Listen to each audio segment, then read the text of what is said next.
કોઈ માય કામલાઓ ઉપસ્થિત છે। આજની આ સભામાં જ્યાં સુધી મારી નજર પહોંચે છે ત્યાં સુધી મારા સાવજો જેવા યુવાનો ઉપસ્થિત છે કે ब्रिजराज सोलंकी को क्या आंडू पांडू गांडू समझा ત્યારે ભારતીય જનતા પાર્ટીના ઉમેદવારોને છઠ્ઠીનું ધાવણ યાદ દેવડાવવાનું છે। આ જેલની દિવાલો ब्रिजराज सोलंकी ने सूरत આવતા રોકી नहीं શકે। આ પોલીસની ગોળીઓ અને દંડાઓ हमारी જેવા યુવાનોને क्रांति करता रोकी नहीं શકે। रण से जो हार मान ले वो वीर नहीं है, जो प्यास ना बुझा सके वो नीर नहीं है। कुर्सी पर बैठे नेता किसी भ्रम में ना रहे, ये सत्ता किसी के बाप की जागीर नहीं है।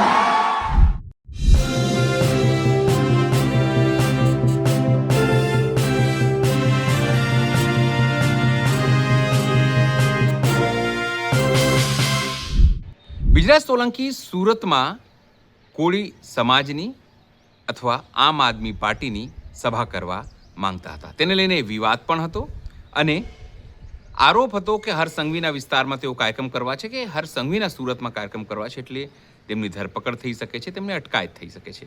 પણ તેઓ સુરત પહોંચ્યા અને ત્યાં ભાજપ સહિત તમામને પડકાર ફેંક્યો।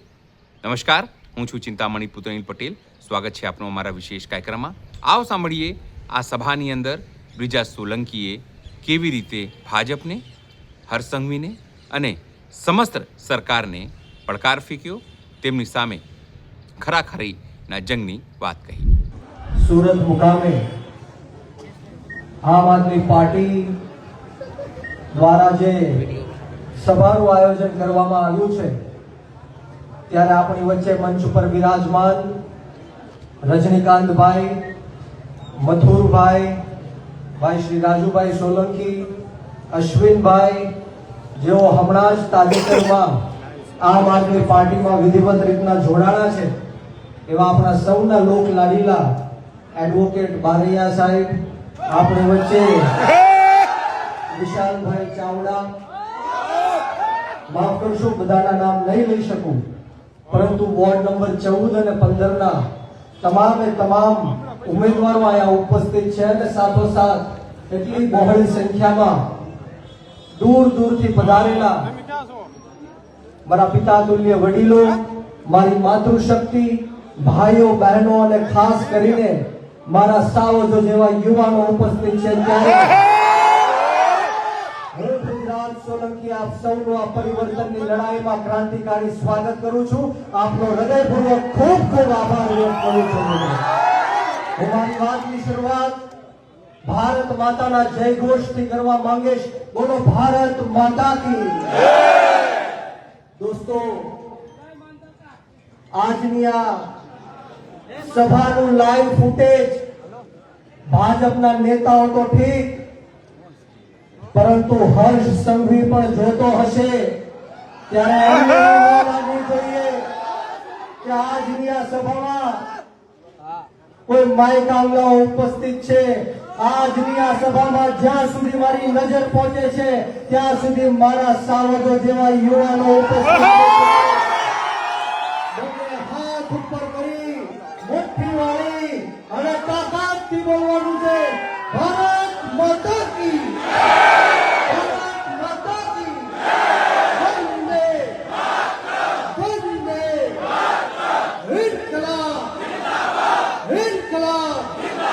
बोलो वीर मानधाता महाराज की, वीर मानधाता महाराज की, जय सरदार, जय सरदार। खूब खूब आभार મિત્રો। આજની આ સભામાં જ્યારે હું ઉપસ્થિત થવાનો હતો ત્યારે મેં જોયું કે બહુ મોટી સંખ્યામાં આપણી સેવા અને સુરક્ષા માટે ખડે પગે પોલીસના મિત્રો પણ આયા ઉપસ્થિત છે, એમની માટે પણ એકવાર જોરદાર તાળીઓ થઈ જાય। સાથોસાથ પ્રેસ અને ઇલેક્ટ્રોનિક મીડિયાના તમામ મારા સાથી મિત્રોનું આ તકે હું ખૂબ ખૂબ સ્વાગત કરું છું। અને જ્યારે હું આયા પધારતો હતો ત્યારે ઘણા બધા લોકોએ મને એવું કીધું કે બ્રિજરાજભાઈ, અમને ધાક ધમકીઓ આપવામાં આવી કે આ સભામાં ન જાતા, અમને જેલની વિકરાળીઓ બતાવવામાં આવી, ખોટા કેસની વિકરાળીઓ બતાવવામાં આવી, પરંતુ આ જાહેર મંચ ઉપરથી આ ભ્રષ્ટાચારી ભારતીય જનતા પાર્ટીના નેતાઓને કહેવા માંગીશ કે તમે ગમે એટલો ન્યાય કરો, અત્યાચાર કરો, ખોટા કેસ કરો, જેલમાં નાખો, પરંતુ અમે ખેડૂતના દીકરા તમારી સામે મોરે મોરો દઈ દેવા માટે તૈયાર છે. આપ સૌને કહેવા માટે આવ્યો છું કે કોઈ ડરવાની કે ગભરાવાની જરૂર નથી. અહીંયા બેઠેલો એક આમ આદમી પાર્ટીનો નેતા તમારી માટે મોતને મુઠ્ઠીમાં લઈને ફરવા વાળો નેતા છે. મોતનું કફન બાંધીને નીકળેલો નેતા છે. અમે આ ભાજપના ભૂંડ ભક્તોથી ડરવાના નથી. મને કદાચ તમે સુરત આવતા રોકી શકશો, પરંતુ સુરતની જનતાના દિલમાં આવતા રોકી નહીં શકો. હર્ષ સંઘવીને એવું થયું કે બ્રિજરાજભાઈને સુરત નો આવવા દીધા, એટલા માટે બ્રિજરાજભાઈ ડરી ગયા હશે, ગભરાઈ ગયા હશે. હવે ક્યારેય મારું નામ નહીં લે, હવે ક્યારેય સુરતમાં નહીં આવે. પરંતુ હું હર્ષ સંઘવીને કહેવા માંગુ છું कि ब्रिजराज सोलंकी को क्या आंडू पांडू गांडू समझा था? क्या सोचे थे नहीं लौटेंगे? अरे गलत, जब तक तोड़ेंगे नहीं तब तक छोड़ेंगे. મિત્રો, આવનારી જે સ્વરાજની ચૂંટણીઓ આવે છે, કોર્પોરેશનની ચૂંટણીઓ આવે છે, 26 તારીખે મતદાનનો દિવસ છે, ત્યારે આ ભારતીય જનતા પાર્ટીના ઉમેદવારોને છઠ્ઠીનું ધાવણ યાદ દેવડાવવાનું છે. અને કોઈ એક બટન નહીં, પરંતુ 4 બટન દબીને સાવણાના નિશાન ઉપર મત આપીને આમ આદમી પાર્ટીની આખી પેનલને જીતાડવાની છે. મિત્રો, આજે હું તમારી વચ્ચે આવ્યો છું એ કહેવા માટે આવ્યો છું કે આ ભાજપની, આ હર્ષ સંઘવીની આ જેલની દિવાલો બ્રિજરાજ સોલંકીને સુરત આવતા રોકી નહીં શકે. આ જેલની દિવાલોના લોખંડના સળિયા બ્રિજરાજ સોલંકીને બોલતા રોકી નહીં શકે. આ પોલીસની ગોળીઓ અને દંડાઓ અમારી જેવા યુવાનોને ક્રાંતિ કરતા રોકી નહીં શકે. આ આમ આદમી પાર્ટી આંદોલનની કોખમાંથી જન્મેલી પાર્ટી છે. હવે ગરમ તપતી ભઠ્ઠીમાંથી નીકળેલા લોકો છીએ. અમે કોઈનાથી ડરવાના કે ગભરાવાના નથી. આપ સૌને હું વિનંતી કરવા માટે આવ્યો છું, આપ સૌને હું વિનંતી કરવા માટે આવ્યો છું કે આમ આદમી પાર્ટી યુવાનોની પાર્ટી છે. આપણે સૌએ આમ આદમી પાર્ટીમાં જોડાઈને જે 30 વર્ષથી આ ભારતીય જનતા પાર્ટીનું કુશાસન છે એમને નિસ્ત નાબૂદ કરવાનું કામ કરવાનું છે. અને મોટી હર્ષ સંઘવીઓ ફાકા ફોજદારી કરે છે કે કાયદામાં રહેશો તો ફાયદામાં રહેશો. કાયદાનું કામ કરશે, કોઈ પણ ચમરબંધીને છોડવામાં નહીં આવે. અરે હર્ષ સંઘવી ભાઈ, તું પણ કાયદામાં રહીશ તો ફાયદામાં રહીશ. જનતા છે કે તને કાયદો દેખાડી દેશે અને ફાયદો દેખાડી દેશે, ખબર પણ નહીં પડે. ત્યારે જો કોઈને એવું લાગતું હોય કે અમારા બાપુજીની પેઢી છે, તો આ જાહેર મંચ ઉપરથી મીડિયાની સમક્ષ હું હર્ષ સંઘવીને કહેવા માંગીશ, કાન ખોલીને હર્ષ સંઘવી સાંભળી લે. કાન ખોલીને હર્ષ સંઘવી સાંભળી લે कि रण से जो भाग जाए वो वीर नहीं है. रण से जो भाग जाए वो वीर नहीं है. जो प्यास ना बुझा सके वो नीर नहीं है. रण से जो हार मान ले वो वीर नहीं है. जो प्यास ना बुझा सके वो नीर नहीं है. कुर्सी पर बैठे नेता किसी भ्रम में ना रहे, ये सत्ता किसी के बाप की जागीर नहीं है. सत्ता कोई बाप की जागीर नहीं. जो हर्ष संघवी समझतो હોય કે આ ગુજરાત અને દેશ મોદી અને શાહના ફરમાનથી ચાલશે, તો કાન ખોલીને સાંભળી લે.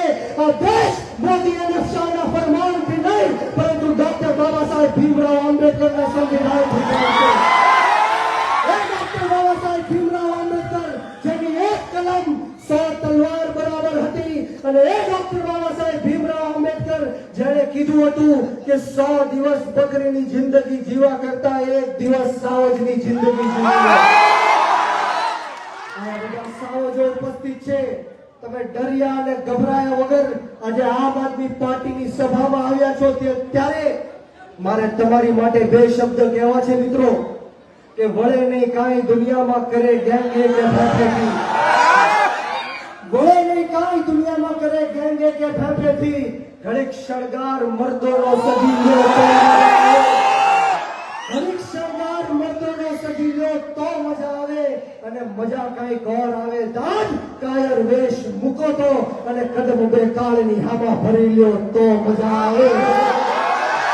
તમે સૌએ જ્યારે કાળ જેવી ભારતીય જનતા પાર્ટીની સામે કદમ બે માંડી લીધા છે ત્યારે આપ સૌને હું વિનંતી કરવા માટે આવ્યો છું કે તમે લોકો તો જાગૃત થઈ ગયા છો પરંતુ આપની સમક્ષ 50 લોકોને તમે જાગૃત કરો ત્યારે જઈને સત્તા પરિવર્તન થશે. કારણ કે આ સંવિધાન ધર્મ નિરપેક્ષતાની વાત કરે છે, સમાનતાની વાત કરે છે, પરંતુ આજે મારે તમને કહેવું છે કે આ દેશના સૌથી ભ્રષ્ટમાં ભ્રષ્ટ વડાપ્રધાન, આ દેશના સૌથી ખોટામાં ખોટા વડાપ્રધાન નરેન્દ્ર મોદી જ્યારે પણ ચૂંટણીઓ આવે ત્યારે હિન્દુ મુસલમાનની વાત કરીને આપણને ભ્રમિત કરવાની વાત કરે છે, મંદિર અને મસ્જિદની વાત કરીને આપણને ભ્રમિત કરવાની વાત કરે છે, કબ્રસ્તાન અને સ્મશાનની વાત કરીને આપણને ભ્રમિત કરવાની વાત કરે છે, પાકિસ્તાન અને બાંગ્લાદેશની વાત કરીને આપણને ભ્રમિત કરવાની વાત કરે છે. ત્યારે આ જાહેર મંચ ઉપરથી કહું છું કે બ્રિજરાજ સોલંકી આ દેશના વડાપ્રધાન નરેન્દ્ર મોદીને હિન્દુ નથી માનતો. નરેન્દ્ર મોદીને હું હિન્દુ ક્યારે માનીશ જ્યારે આપણી દેશની અંદરથી આપણી ગૌ માતાની હત્યાઓ બંધ થશે. આ દેશની અંદર દરરોજ 50,000 કરતા પણ વધારે આપણી ગૌ માતાની હત્યાઓ થાય છે મિત્રો. અને જે કંપની ગૌ માતાની હત્યાઓ કરે છે એ એલએનએ નામની કંપની પાસેથી આ મોદીએ, આ ભાજપે 550 કરોડ રૂપિયાનું ચૂંટણી ફંડ લેવાનું કામ કર્યું છે. બોલો આ લોકોને હિન્દુ કહેવાય? આ લોકોને મત અપાય? આપણે સૌએ આપણી આત્મા જગાડવાની જરૂર છે મિત્રો. માફ કરશો કદાચ મારો અવાજ આપની સુધી નહીં પહોંચે. છેલ્લા 10 દિવસથી હું વિદેશના પ્રવાસે હતો. આજે હું સુરત ખાતે લેન્ડ થયો અને આપ સૌના પ્રેમ, આપ સૌના આશીર્વાદ અને આપ સૌના દર્શન મેળવવા માટે અહીંયા ઉપસ્થિત થયો છું. ત્યારે હું આપ સૌની માફી માંગુ છું. પરંતુ રજનીકાંતભાઈ હોય, મથુરભાઈ હોય, એમના નેતૃત્વમાં ધર્મેશભાઈ ભંડેરી હોય, પાયલબેન સાકરિયા હોય, મનોજભાઈ સોરઠિયા હોય, ગોપાલભાઈ ઇટાલિયા હોય, આ તમામના નેતૃત્વમાં આપણે સુરતમાં આમ આદમી પાર્ટીનો મેયર બનાવવાનો છે. અને આવનારી જે જિલ્લા પંચાયત, તાલુકા પંચાયતની ચૂંટણીઓ આવે છે ત્યારે આપણે સૌએ સાથે મળીને આ ભાજપને ઘર ભેગી કરવાની છે.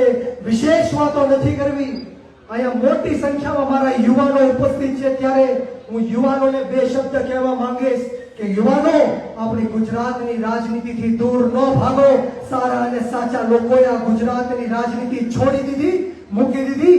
એટલા માટે ખોટા અને ખરાબ લોકોએ આ દેશની અને ગુજરાતની રાજનીતિ ઉપર કબજો કરી લીધો છે. આ ગુજરાતની રાજનીતિમાં તમારી અને મારી જેવા યુવાનોએ આવવું પડશે, ખેડૂતોએ આવવું પડશે, મહિલાઓએ આવવું પડશે અને એવા લોકોએ પણ આવવું પડશે જે નાના, દબાયેલા, કચડાયેલા, પછાત, ગરીબ, અશિક્ષિત અને વ્યસનોથી ઘેરાયેલા તમામ સમાજ, જ્ઞાતિ અને ધર્મના લોકોનો અવાજ બુલંદ કરી શકે. કારણ કે ગુજરાતની અંદર આજે પાટીદાર સમાજ સાથે અન્યાય થાય છે, કોળી સમાજ સાથે અન્યાય થાય છે, ક્ષત્રિય સમાજ સાથે અન્યાય થાય છે, માલધારી સમાજ સાથે અન્યાય થાય છે.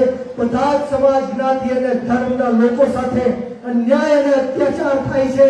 ત્યારે પાટીદાર સમાજની વાત કરું તો અમરેલી જિલ્લાની અંદર પાટીદાર સમાજની એક અપરિણિત દીકરીને રાતના 12 વાગે આ ભાજપના ઈશારે પોલીસે એમનો વરઘોડો કાઢવાનું કામ કર્યું, પોલીસ સ્ટેશને લઈ જઈને એને પટ્ટા મારવાનું કામ કર્યું. બોલો આ વાતને તમે ભૂલી શકશો? પાટીદાર સમાજના નિર્દોષ 14 યુવાનોને મોતને ઘાટ ઉતારવાનું કામ કર્યું. બોલો તમે આને ભૂલી શકશો?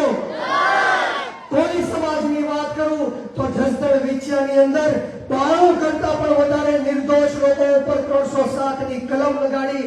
હમણાં જ તાજેતરમાં નવનીતભાઈનો જે કેસ હતો એ આપ સૌની વચ્ચે છે. હમણાં જ આપણી વચ્ચે આણંદનો બનાવ હતો. આ અન્યાય અને અત્યાચાર કોળી સમાજ સાથે થાય છે. દલિત સમાજ હોય, ક્ષત્રિય સમાજ હોય, તમામે તમામ સમાજ જ્ઞાતિ અને ધર્મના લોકો સાથે આ ભાજપ અન્યાય અને અત્યાચાર કરે છે. ત્યારે આપણે જડબા તોડ જવાબ દેવો છે કે નથી દેવો? ક્રાંતિ લાવી છે કે નથી લાવી? તો હું અહીંથી છેલ્લે હવે નારો આપીશ કે લડેંગે. તમારે સવે કહેવાનું છે, શું કહેવાનું છે? તો બંને હાથ ઉપર કરો, તાળી વગાડીને કહેવાનું છે, બોલો લડેંગે, લડેંગે, લડેંગે, લડેંગે. ભારત માતા કી, ભારત માતા કી. ઇન્કલાબ, ઇન્કલાબ. આપ સૌએ જે મને શાંતિથી સાંભળ્યો, બે શબ્દ બોલવાનો મોકો આપ્યો, તમામ આયોજક મિત્રોએ એટલું સુંદર મજાનું આયોજન કર્યું એ બદલ તમામનો આ તકે હું ખૂબ ખૂબ આભાર વ્યક્ત કરું છું. આવો સાથ સહકાર અને પ્રેમ હંમેશ મળતો રહે એવી માતાજીના ચરણોમાં પ્રાર્થના સાથે આપ સૌને બ્રિજરાજ સોલંકીના જય જવાન, જય કિસાન, ભારત માતા કી જય. બ્રિજરાજ સોલંકીની વાતથી આપ કેટલા સહમત છો? જરૂરથી અમારા કોમેન્ટ બોક્સમાં કોમેન્ટ કરજો. એ સિવાય અમારી યુટ્યુબ ચેનલ લાઈક કરો, સબસ્ક્રાઇબ કરો, બેલ આઇકન દબાવો. સાથે અમારી વેબસાઇટ છે www.gujaratplus.in. ત્યાં પણ જઈને તમે વધુ અપડેટ થઈ શકો છો. અત્યારે માટે બસ આટલું જ. નમસ્કાર.